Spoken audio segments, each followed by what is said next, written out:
melengkapkan diri, ilmu peribadi murni, mengejar kemajuan, bangun peradaban, teknologi dan ilmuwan, berlandas ketuhanan. Ayo mari bersama berganding membina KTV, cahaya kecemerlangan dalam mengilang potensi dunia dan akhirat menjadi pilihan. KTV di hati kami, jana generasi berilmu tinggi, berakhlak dan berbudi, menjadi insan sejati.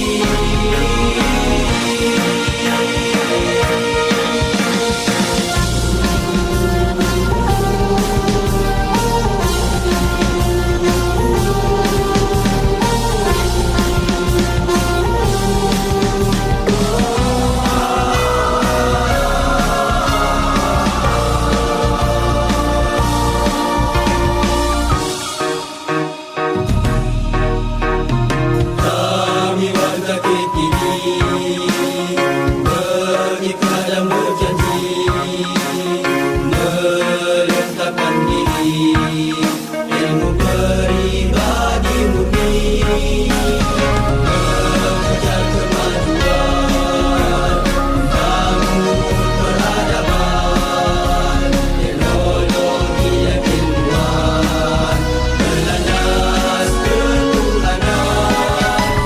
Ayo mari bersama berganding membina KTV, cahaya kecemerlangan dalam mengilang potensi dunia dan akhirat menjadi pilihan.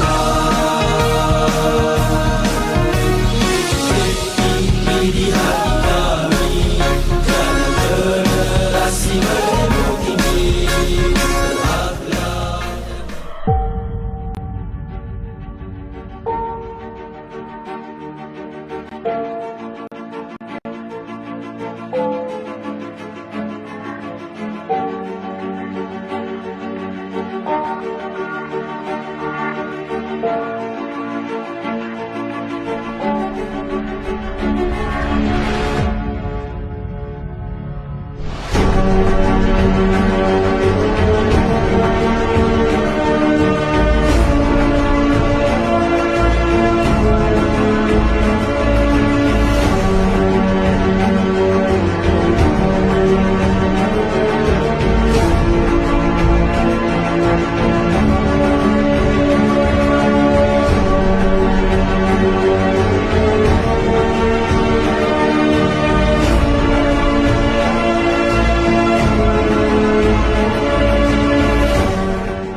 Tiga, dua, satu.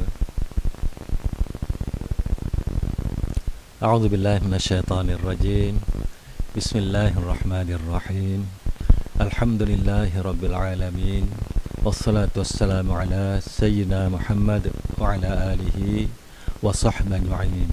Rabbi shrah li sadri wa yassir li amri wahlul 'uqdatam min lisani yafqahu qawli.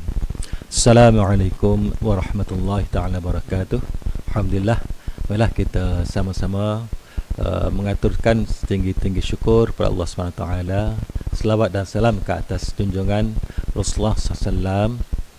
Dan Alhamdulillah, pagi ini kita dapat bertemu lagi dalam siri kedua, sebagaimana yang kami janjikan dahulu sekitar 2 bulan lepas rasanya. Alhamdulillah.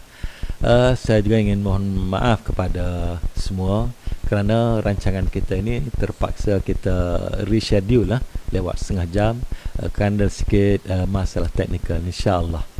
Jadi pada pagi ini sekitar 50 minit saya kira kita akan sama-sama berkongsi tajuk berkenaan dengan pengurusan kewangan keluarga, khususnya pada musim pandemik COVID-19.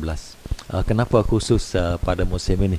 Kerana kalau pada musim-musim biasa kita dapati kita punya sumber ataupun punca rezeki atau kewangan kita mungkin boleh berubah-ubah, kadang-kala mungkin susut sikit, ada masanya lebih sedikit, dan seumpamanya. Namun pada masa musim pandemik ini, sebahagian daripada kita lihat di akhbar-akhbar ataupun dengan berita, kita dapati ada yang langsung terputus pendapatan hasil daripada punca pendapatan yang biasa kita dapat lah, mungkin bertahun-tahun, mungkin juga berpuluh-puluh tahun. Ada juga di kalangan kita yang tidak terputus langsung, masih ada pendapatan namun berkurang. Dan jangan lupa bahawa di luar sana juga ada sebahagian daripada kita dengan takdir Allah Ta'ala, kehadiran pandemik COVID ini, punca pendapatan mereka ataupun pendapatan mereka lebih daripada biasa. Ini agak abnormal lah, dan mungkin peratusan yang sangat-sangat kecil. Jadi berbanding dengan musim biasa, keadaan pandemik ini, pada masa pandemik ini pendapatan kita sama ada terjejas dengan begitu banyak ataupun pendapatan kita tidak stabil. Jadi dalam keadaan terjejas dan tidak stabil, ke arah yang makin kurang daripada biasa, jadi sudah pasti perancangan kita, tindakan kita perlu lebih smart, perlu lebih berhemah dan lebih teliti, bijak daripada biasa. Kalau dalam keadaan biasa, katakanlah kita bekerja dengan pendapatan 2-3 ribu sebulan, ada pula overtime, ada pula rakan kita di luar sana yang agak rajin kan, pendapatan dah cukup tapi agak rajin, minat pula, ada yang sempat pula cari pendapatan lain, rezeki lain selepas daripada waktu pejabat, selepas daripada buat sedikit sebanyak OT. Jadi kita ada pendapatan tambahan di luar musim pandemik. Jadi pada musim ini semua itu telah berubah, semua itu telah tidak ada. Pendapatan kita terjejas, ada terjejas teruk, dan apapun ala kulli hal semakin sedikit. Jadi dalam keadaan sebegini, dan dari segi masanya tidak menentu, kita tidak pasti sampai bila, jadi sudah pastilah kita perlu lebih berhemah, perlu lebih teliti, perlu lebih, orang kata, disiplin mengurus kewangan kita. Sehingga berapa lama, wallahu alam. Kalau kita tengok beberapa artikel yang mutakhir ini, kita tengok ada pakar-pakar perubatan yang menyebut bahawa kita akan terus hidup bersama dengan corona ini dalam tempoh yang mungkin dikatakan selama-lamanya lah, insya-Allah. Sebagaimana kalau kita nak lihat dari segi yang terdahulu, sebelum ini mungkin belum ada kes-kes seumpama selsema, ia dah mula, dan insya-Allah dengan izin Allah selsema tu ada je sampai sekarang, dan insya-Allah sampai di masa depan. Jadi begitu juga dikatakan dengan corona ini. Tapi insya-Allah kita berdoa semoga Allah angkat pandemik ini, ataupun bagi kita apa-apa bentuklah yang boleh kita ubati, sehingga walaupun korona ni ada, dia ada seumpama adanya selsema yang pernah kita ataupun biasa kita alami. Datang, kita boleh handle selsema, kita boleh handle korona dan sebagainya. Dan di sini juga kita tengoklah, kalau di Malaysia ni pihak kerajaan kita ada bahagian ataupun kementerian yang bertanggungjawab atas kesihatan rakyat, dan ada kementerian lain pula yang bertanggungjawab ke atas ekonomi rakyat. Jadi antara kedua-dua kementerian ini saling berbincang, dan kalau ikut Kementerian Kesihatan teringin sangat nak kawal pandemik ini dengan cara mengurangkan pergerakan, mengurangkan interaksi, mengurangkan beberapa perkara lagi yang ataupun di mana dalam urusan ekonomi elemen-elemen itu tak dapat tidak, memang tak boleh. Sebagai contoh, Ambil contoh yang mudah je lah, di pasar malam lah, dalam kita kata apanya industri kecil dan sederhana, peniaga-peniaga mikro, di peringkat mikro di pasar malam, keadaan mungkin agak apa tu, kalau dikawal tak boleh ada perkumpulan, tidak boleh ada apa tu kita kata interaksi, tidak boleh ada macam-macam lagi. Jadi insya-Allah peniaga-peniaga mikro di pasar malam sana akan berhadapan dengan masalah. Jadi kalau ikutkan kehendak kesihatan apa tu muamalat, bukan muamalat ya, perkumpulan, perjumpaan, gathering seumpama itu, kalau boleh tak ndaklah kan, sebab ia menyulitkan dari segi kesihatan. Tapi kalau kita lihat dari sudut ekonomi pula, kalau gathering seumpama itu, perkumpulan seumpama itu tak dapat diadakan, maka insya-Allah pasar malam tidak boleh diteruskan. Jadi pertimbangan di antara menjaga kesihatan dan menjaga ekonomi ini, insya-Allah pihak kementerian kita, pakar-pakar kita berfikir dan ambil jalan tengah.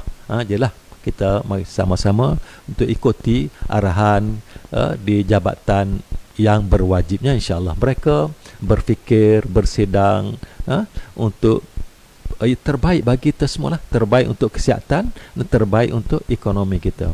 Jadi berbalik kepada persoalan kita, yakni pada musim pandemik ini, pengurusan kewangan keluarga kita perlu lagi berhemah, perlu lagi teliti, kita perlu lagi disiplin.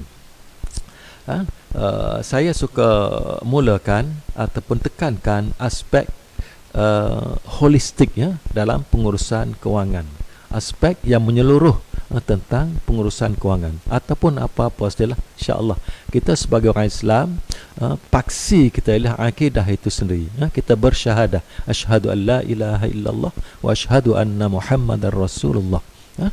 Jadi apabila kita kata la ilaha illallah Muhammad Rasulullah SAW, maka apa-apa yang kita laksanakan, apa-apa yang kita lakukan mesti mencerminkan syahadah kita, mesti mencerminkan syahadah kita, mesti mencerminkan akidah kita. Ataupun dengan lain perkataan, apa-apa yang kita lakukan termasuk pengurusan kewangan keluarga mestilah merupakan manifestasi daripada akidah kita. Cuba kita tengok balik rukun iman kita kan. Rukun iman, kita percaya pada Allah, Rasul, malaikat, hari kiamat, kitab, qada-qadar macam itu. Jadi dalam pengurusan kewangan keluarga, semualah infak ya secara holistik, maknanya kita mesti mencerminkan itu. Jadi pertama, COVID ini sebagaimana saya pernah sebut dalam siri pertama dahulu, ia merupakan satu fenomena yang telah tertulis dan ditakdirkan oleh Allah SWT. Usah kita bincang secara panjang lebar, secara serius sangat, orang tu buat, orang ni buat, adakah ni natural, adakah ni man-made dan sebagainya. Ia telah berlaku.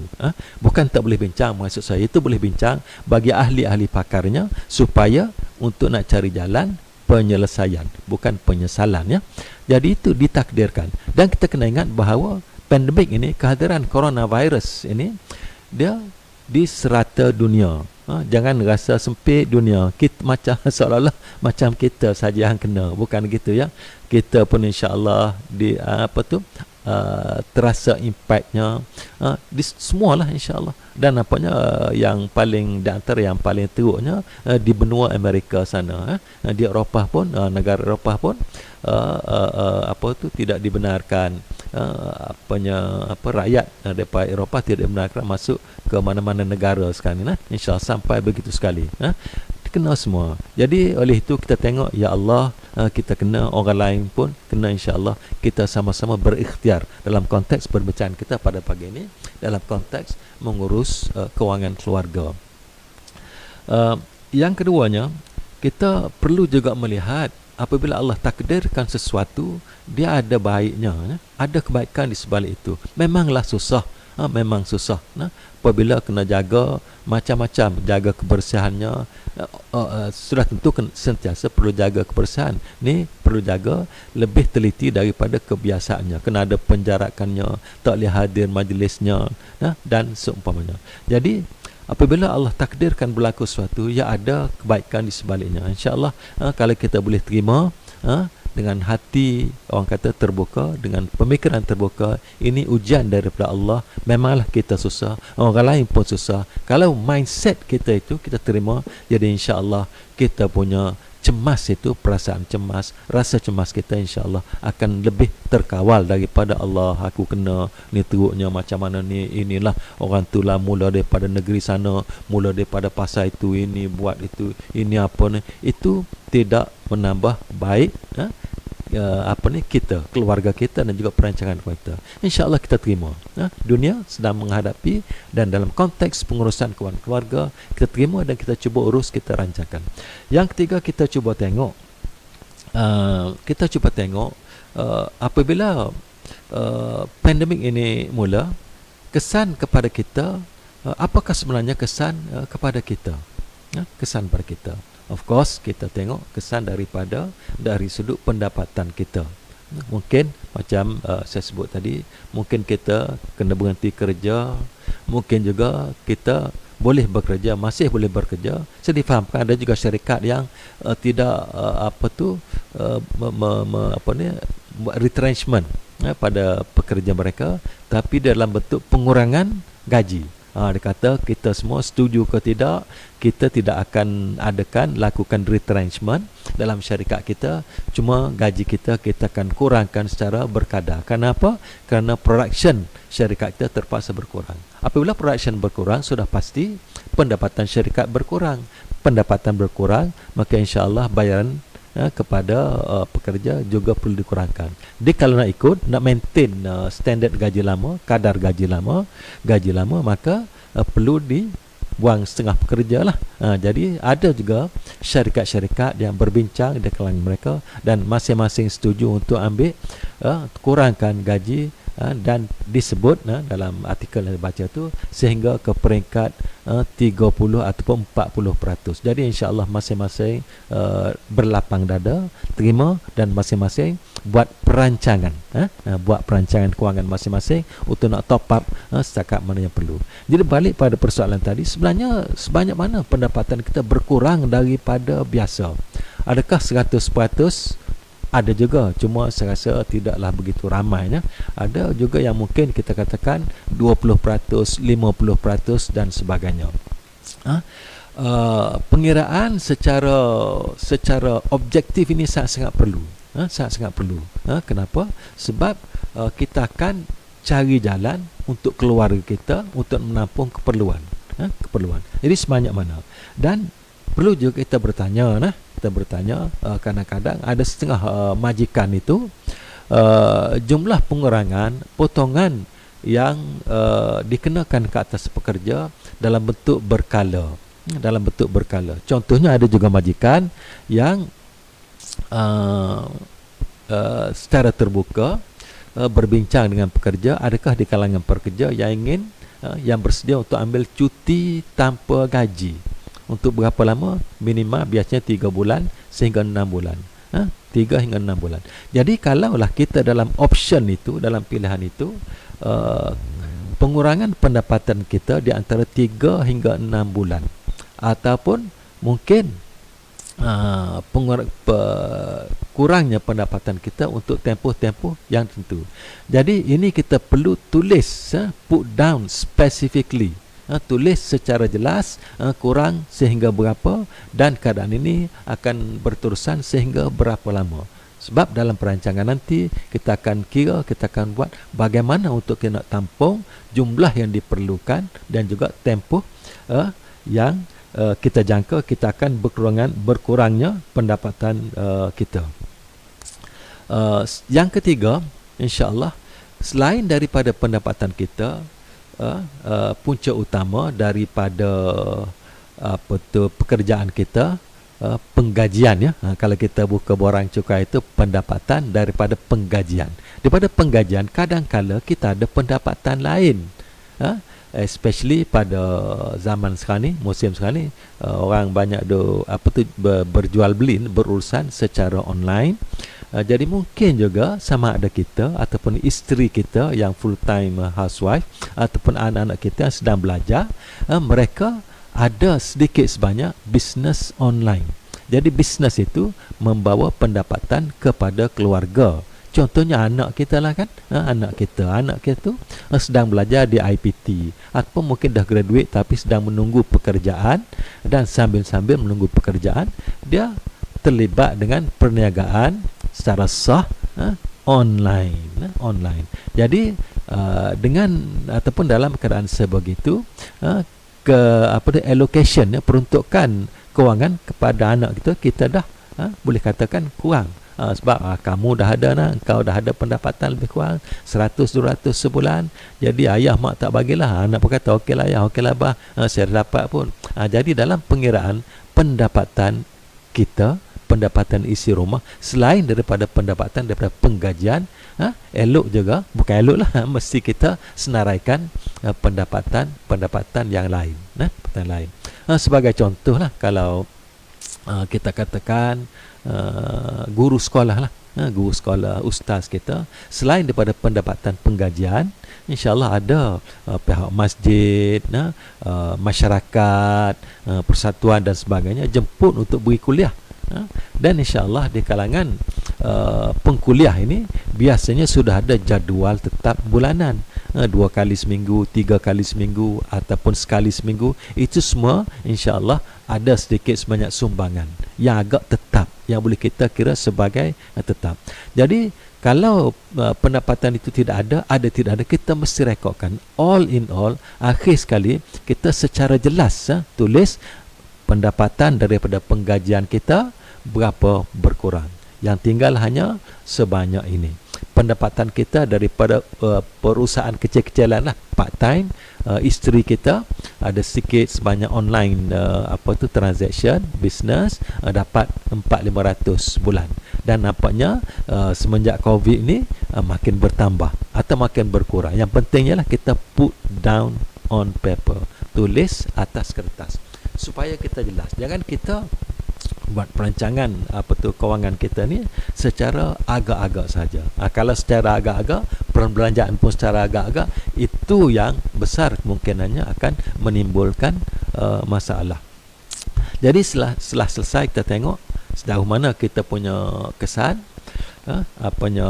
banyak mana kita punya kesan, berapa lama kesan itu yang kita jangkakan, dan adakah punca-punca pendapatan lain yang juga terkesan, dan mungkin juga bertambah, insyaAllah bertambah.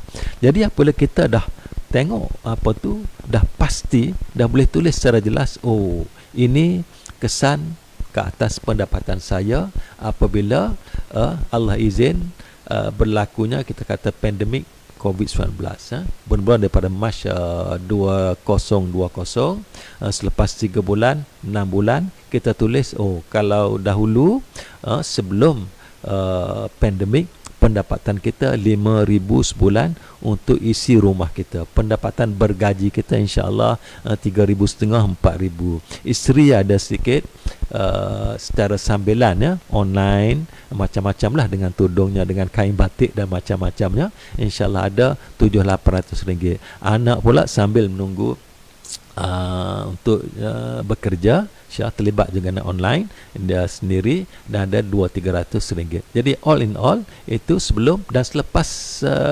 berlakunya pandemik ni berapa gaji kita. Contohnya pihak majikan kita berunding, berbincang sama-sama dengan staff, dan masing-masing setuju sehingga 30% kita kata cut, 30% cut daripada pendapatan biasa. Overtime tak ada, kerja lebihan tak ada, dan pergi outstation untuk apa-apa urusan yang biasanya beri sedikit sebanyak pendapatan pada kita juga tidak ada. Jadi all in all, lepas kita kira secara tepat, sekarang ni tinggal hanya 2,800, 3,000. Kalau dulu 4,500 semua sekali. Sekarang ni tinggal 2,800. Tulis atas kertas, biar jelas. Jangan agak-agak je. Berapa, tanya wife berapa, tanya isteri berapa.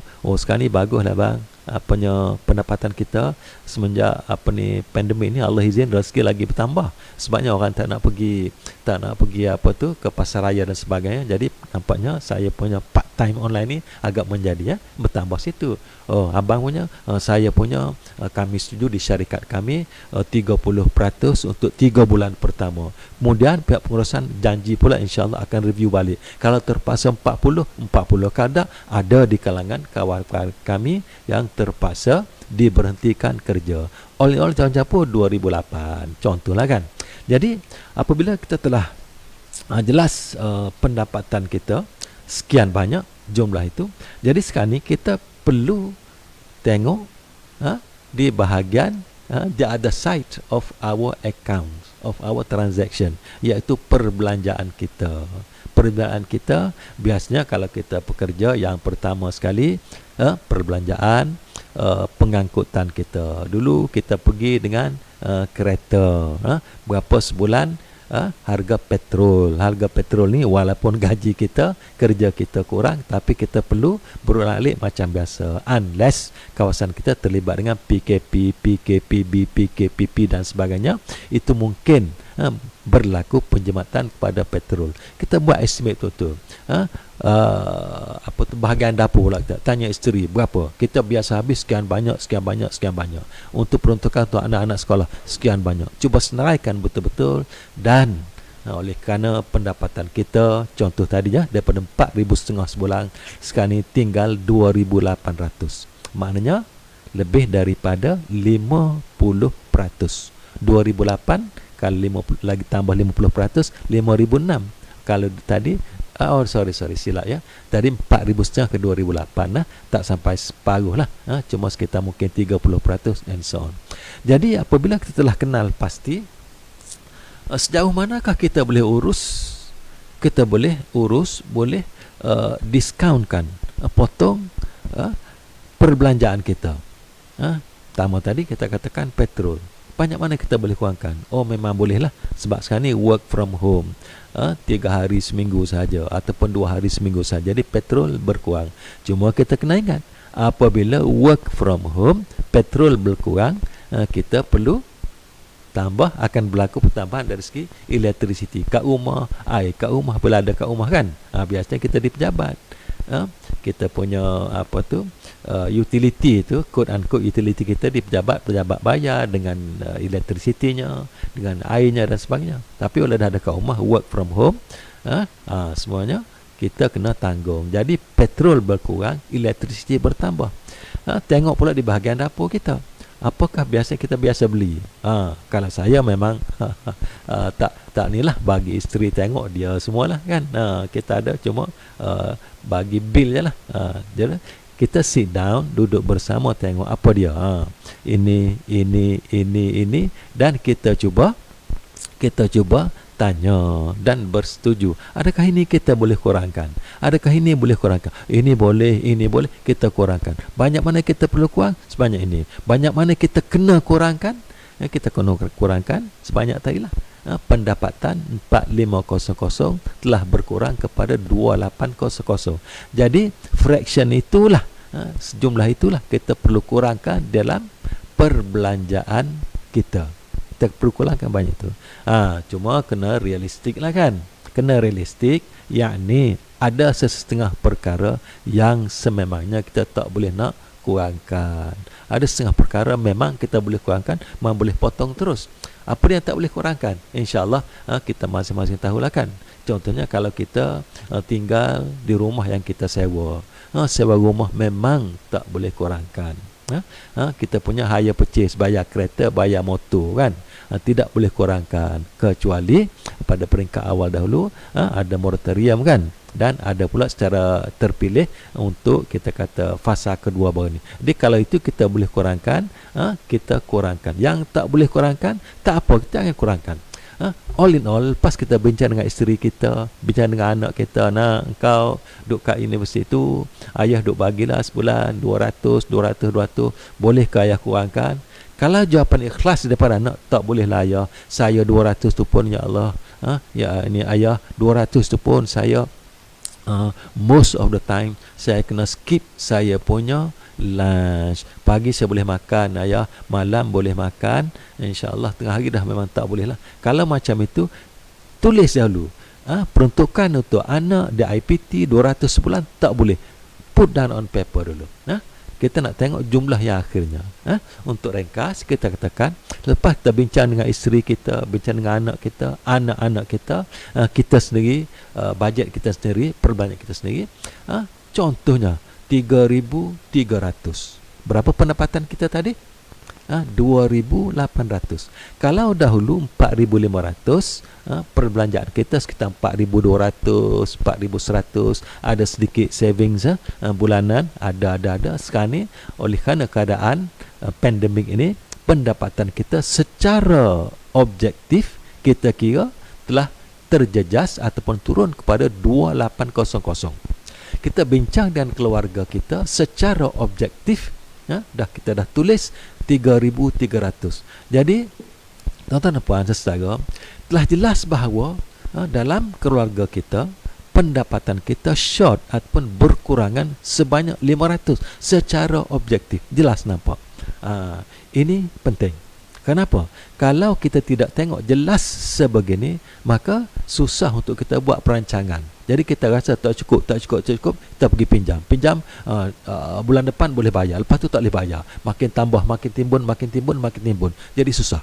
Apabila kita telah jelas seumpama ini, pendapatan 2,800 yang wajib kita berbelanja sebulan, makan minum, urusan ke pejabat kita, anak kita di IPT, anak sekolah, 3,300, short 500.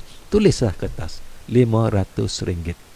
Kemudian barulah kita pergi kepada perancangan yang berikutnya. Macam mana kita nak dapat RM500 ini? Saya rasa tuan-tuan puan, secara memang menghadapi masalah seumpama ini secara real. Cuma mungkin short of ataupun kurangnya tidak tulis. Macam mana kalau tulis? Boleh, bukan tak boleh kalau tak tulis pun. Kalau kita tulis, kita akan lebih yakin dan jelas. Kita boleh tengok, isteri kita boleh tengok, anak-anak kita boleh tengok, keluarga boleh tengok. Panggil bincang keluarga kan. Ni ayah nak apa ni? Ayah nak bentang ni. Ayah PM lah. Mama dia tu Menteri Kewangan kan. Sama ada PM bentang ataupun Menteri Kewangan bentang lah. Tengok anak, tengok macam ni ayah, macam ni ginilah keadaan kita. Jadi insya-Allah peruntukan dapur kita, makan minum kita ini, yang kau di IPT ini, yang ni yang boleh kurang kita kurang ini, entertainment kita, TV kita apa gitu gini, telefon kita, handphone kita dah kurangkan package gini, yang wajib bukan potong semua, yang wajib kena ada. Lepas ayah tengok, mak kau tengok, kita dapati pendapatan keluarga kita short sebanyak RM500. Jadi macam mana kita sekarang? Jadi apabila telah jelas gitu, langkah seterusnya ialah kita sama-sama fikirkan apakah yang kita boleh buat untuk nak top up untuk nak cari sejumlah, dalam kes contoh yang saya bagi ni ialah sebanyak RM500. Pertama balik pada asas tadi, jangan rasa terlalu cemas. InsyaAllah. Kenapa? InsyaAllah ini merupakan takdir daripada Allah Subhanahu Wa Taala. Semua orang kena, satu dunia kena, sebahagian besar daripada kita kena ujian ini, dan kita sesama berdoa sambil ambil tindakan. Apabila kita tidak cemas, insya-Allah pemikiran kita akan jadi lagi baik. Kalau kita terlalu cemas, nak berfikir pun dah tak boleh. Macam mana ni, teruklah kami, bantuan apa ada. Jangan terlalu ataupun jangan mengharapkan bantuan 100%. Tadi kita dah kira keluarga kita short RM500. Kat manalah nak cari bantuan RM500? Jangan begitu. Bukan tak boleh, tapi jangan begitu. Kita cuba berikhtiar, insya-Allah macam mana boleh dapat RM500.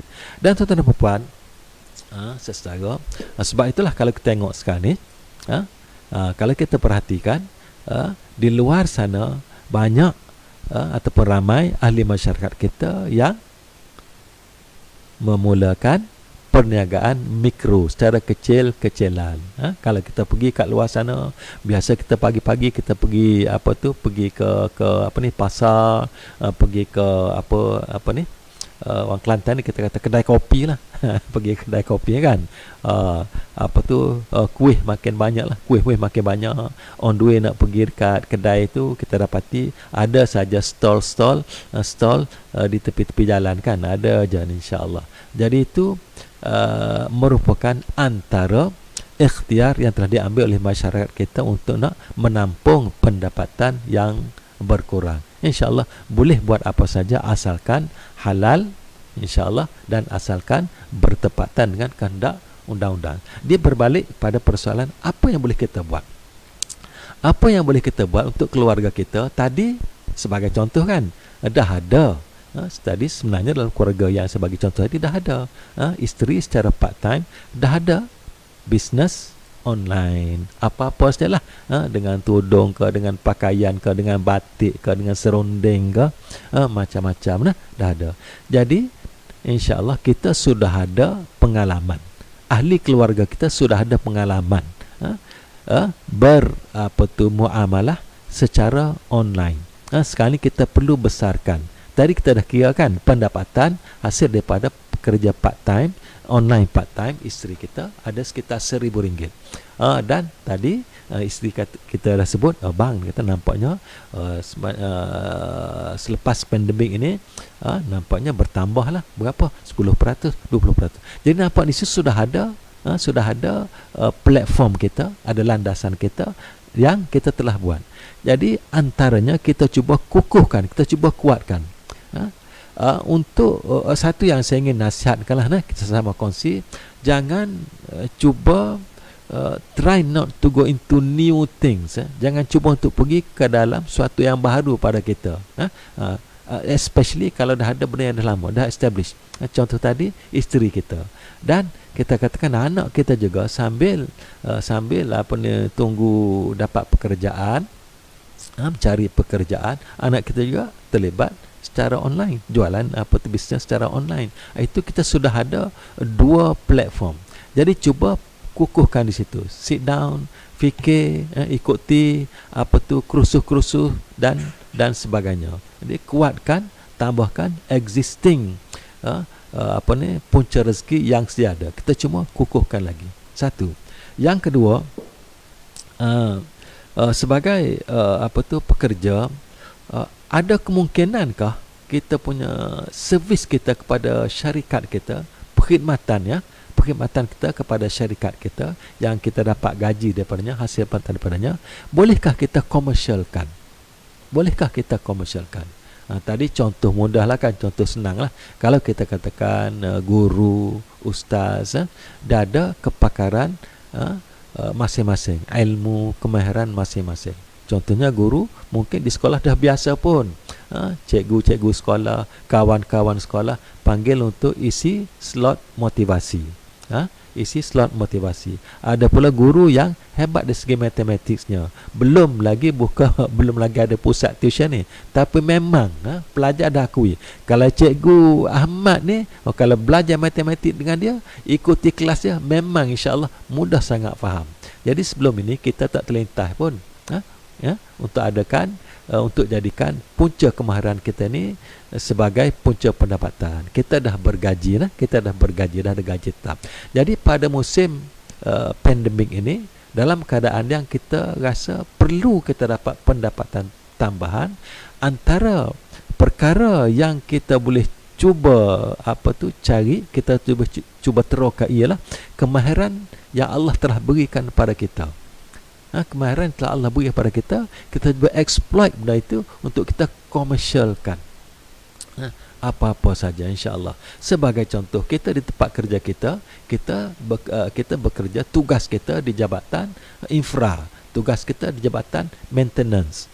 kita merupakan apa tu, sama ada kita merupakan kata apa tu, ketua ketua kepada beberapa orang pekerja buat kerja maintenance, kerja infra di jabatan kita. Dalam keadaan biasa pergi kerja jam 5, pergi kerja jam 8 atau 9, balik jam 5 ataupun 6, habis kat rumah kita spend masa untuk sedikit gardening ke ataupun mungkin keluar bersukan dan seumpamanya. Jadi pada musim ini kita sebagai seorang pekerja di jabatan infra yang sama ada kepala kepada beberapa orang pekerja ataupun kita memang pekerja sendiri, pada musim ini cuba reflect, cuba recall balik, adakah kemahiran yang ada pada saya? Biasanya saya kalau di pejabat sana, insya-Allah maintenance untuk di bilik air, maintenance untuk katakan di garaj, maintenance gini, saya memang itu kerja saya dan telah dibayar gaji secara bulanan oleh majikan, itu kerja.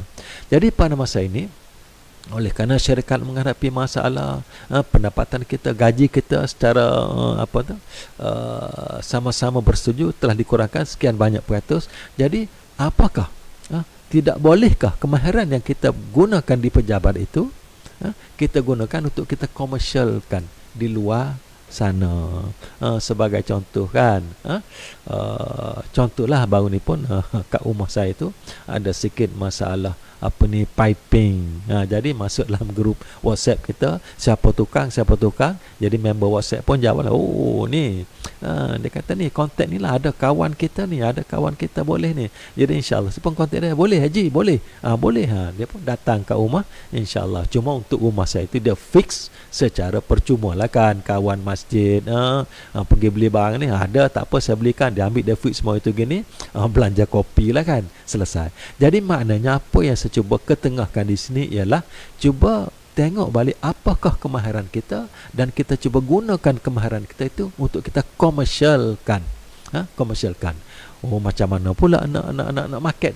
InsyaAllah market sekarang ni senang je kan. Tapi salah ni, pihak PBT marah kan.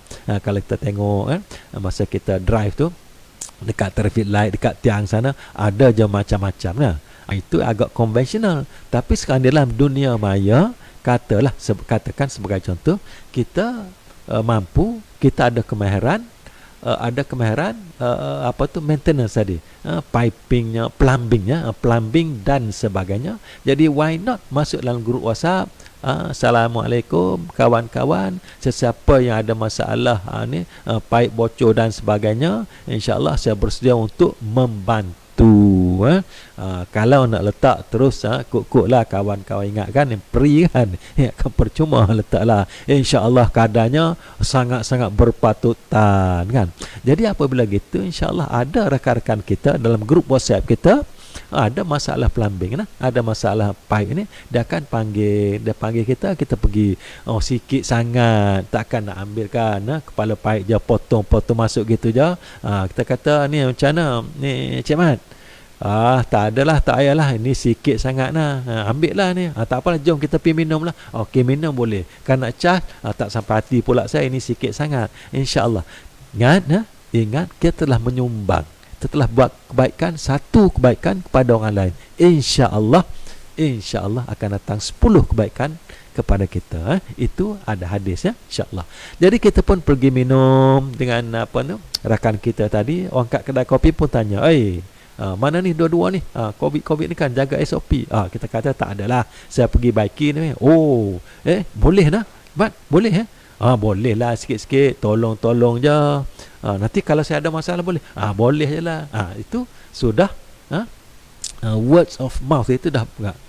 Dan insyaAllah dengan cara itu kita bantu orang, kita tolong orang, insyaAllah sampai masnya akan adalah orang kan panggil kita, Cik Mat, betul ke Cik Mat ni boleh baki ni. InsyaAllah boleh, cubalah, tak ada lagi sangat. Cuma di pejabat tu saya yang buat semua tu. InsyaAllah alat pun semua dah ada, dah beli dah, ada lebih kurang kat rumah.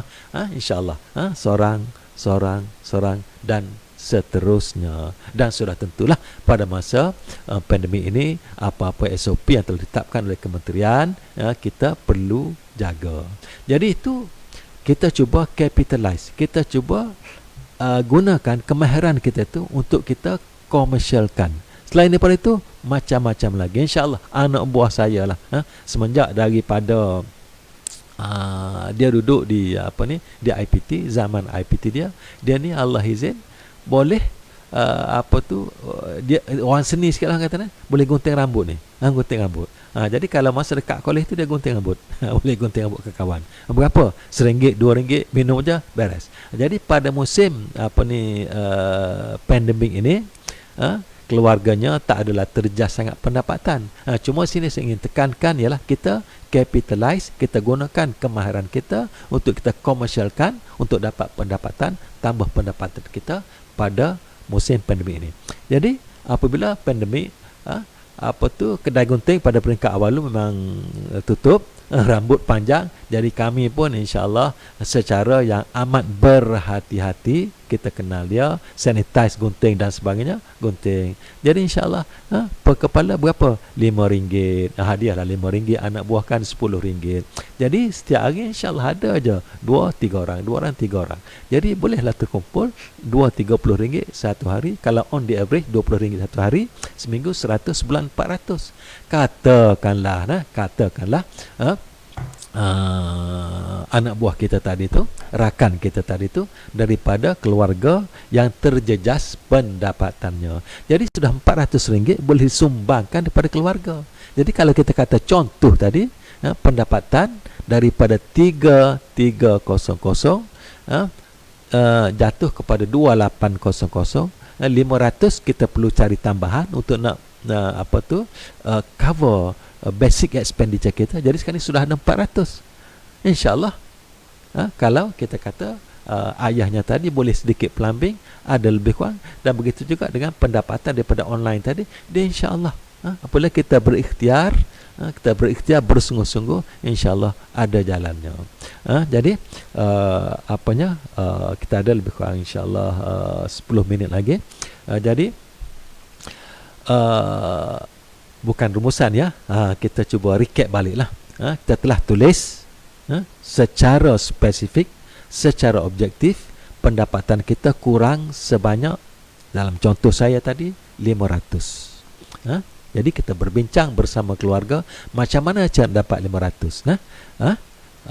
Yang poinnya saya buat pada pagi ni ialah kita cuba tengok kekuatan sedia ada kita yang kita boleh gunakan untuk tambah pendapatan. Contoh saya tadi, isteri kita dah memang terlibat secara kecil-kecil dengan bisnes online, dan pada musim pandemik dia kata ada tambahan. Anak kita juga pernah terlibat. InsyaAllah teruskan dengan buat penambahbaikan supaya insyaAllah jualan kita lebih bertambah. Yang kedua, sebut tadi, kita cuba capitalize, kita cuba jadikan kemahiran asas kita sebagai punca untuk dapat rezeki. Kalau tadi insya-Allah pak guru-guru, cuma guru ni tak terlibat dengan terjejas pendapatan lah, kerana setakat ini pihak kementerian, kaitan kerajaan tidak terjejas rezeki pendapatan yang asas. Kalau biasanya ada allowance ni, obatan memang tak ada lah. Katakan ni bukan guru lah, cuma ada kemahiran lain dan boleh dikomersialkan dengan cara memberi ceramah dalam bentuk itu, insya-Allah dapat. Dan contoh saya tadi ialah plumbing, dan yang kedua contoh anak-anak kita yang boleh boleh gunting rambut dia kan, barber. Tadi plumbing, ini barber. Jadi apapun insya-Allah masing-masing di kalangan kita cuba tengok apakah kemahiran asas kita yang boleh kita gunakan untuk dapatkan insya-Allah rezeki tambahan, supaya jumlah yang tidak cukup itu kita boleh cukupkan untuk sementara waktu, insya-Allah. Dan seterusnya sedikit pesanan lah, pesanan yang juga kritikal. InsyaAllah kita akan sambung di masa depan dalam siri 3 nanti. Apapun kita kena ingat beberapa perkara. Pertama, cuba sedaya upaya dalam senarai yang kita potong tadi, yang kita kurangkan tadi tu, jangan kurangkan bayaran hutang.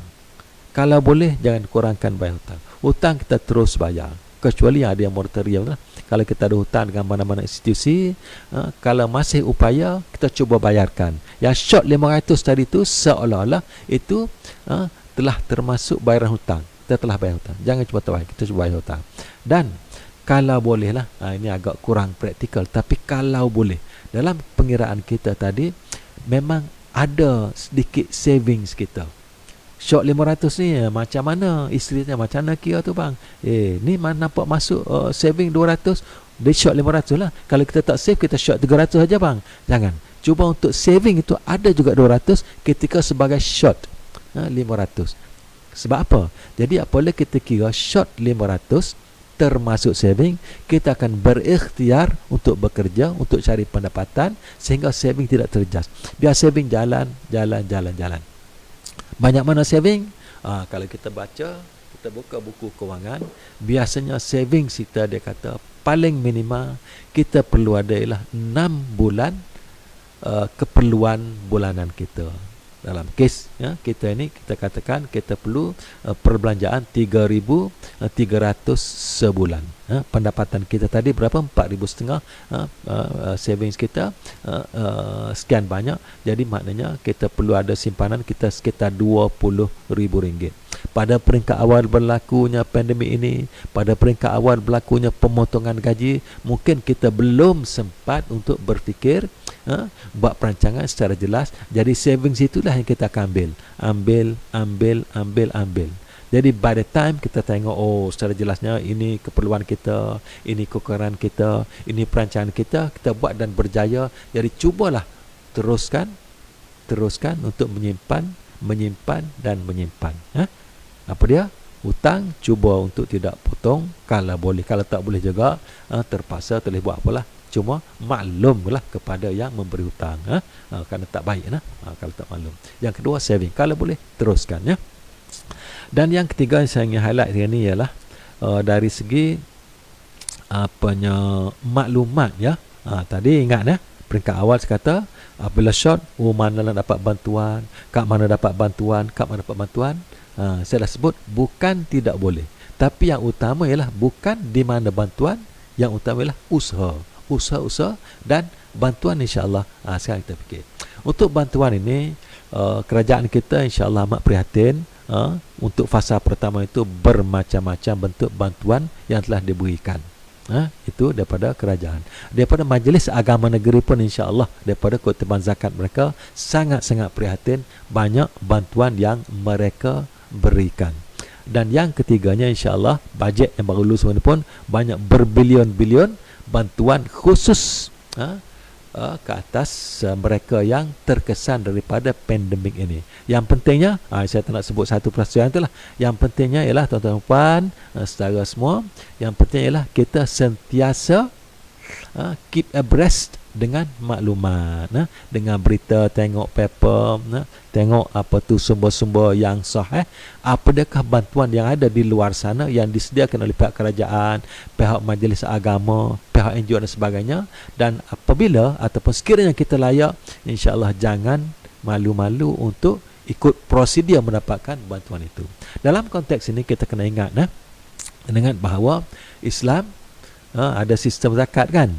Kalau dalam negara kita kata ada cukai. Zakat ini, orang yang membayar zakat, yang wajib bayar zakat, apabila dia bayar zakat, dia tak boleh sekali-kali merasakan hebat.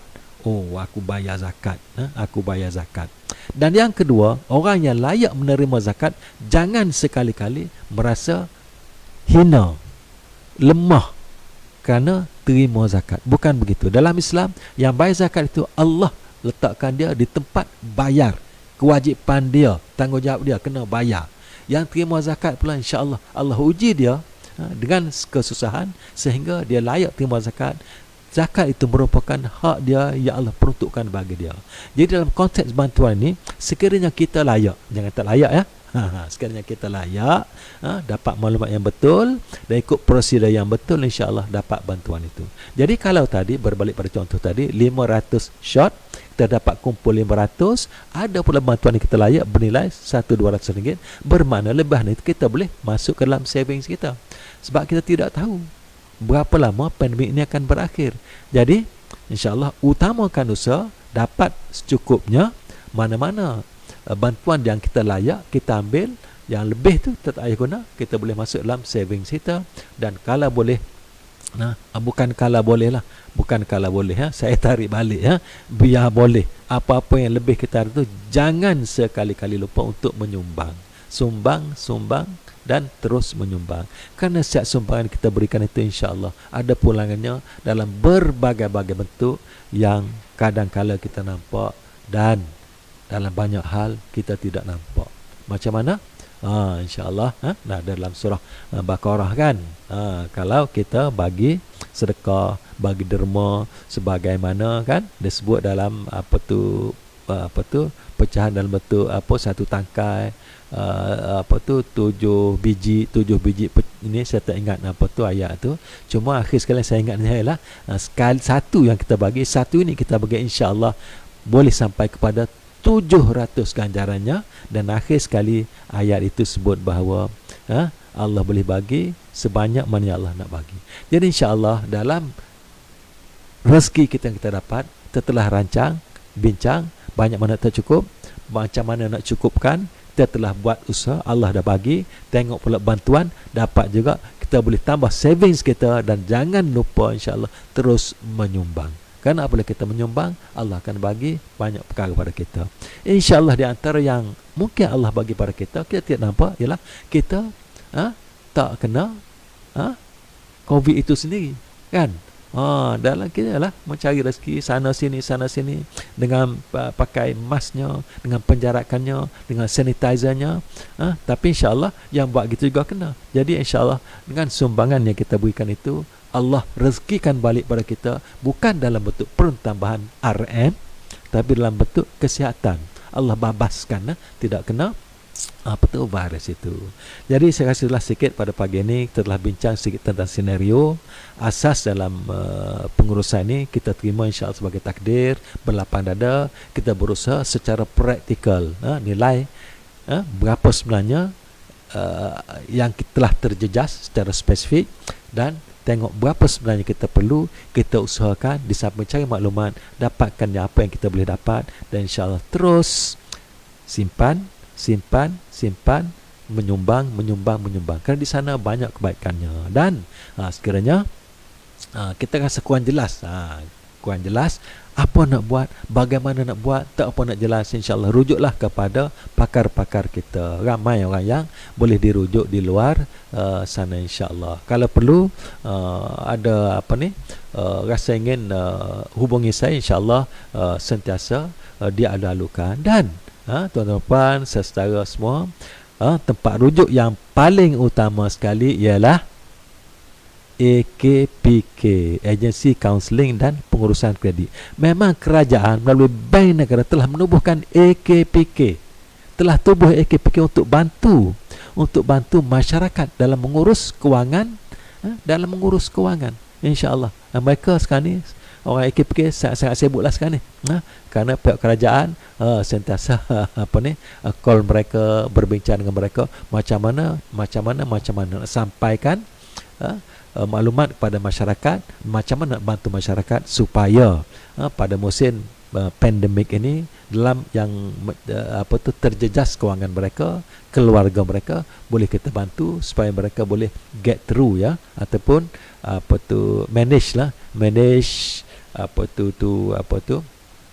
to handle the situation dalam konteks kewangan mereka. Jadi jangan lupa ingatnya, AKPK ni dan setiap negeri ada je. Bandar besar insya-Allah ada. Kalau dalam satu negeri itu mungkin ada lebih daripada satu office. Call mereka, tanya mereka, minta panduan mereka. Dan tuan, saya ingat AKPK ada bidang kuasa tertentu yang insya-Allah puan boleh berbincang dengan mereka sehingga boleh berurusan bagi pihak tuan-puan dengan institusi kewangan dan bank-bank. InsyaAllah rujuk mereka. Dan sama-sama kita berdoa supaya Allah permudahkan kita semua melalui ujian ini yang Allah takdirkan untuk kita, dan segera mengangkat ujian pandemik COVID-19 ini. InsyaAllah kita jumpa lagi di dalam siri 3 dan seterusnya. Sekiranya ada apa yang boleh saya bantu, boleh hubungi saya. Wallahu alam. Assalamualaikum warahmatullahi wabarakatuh.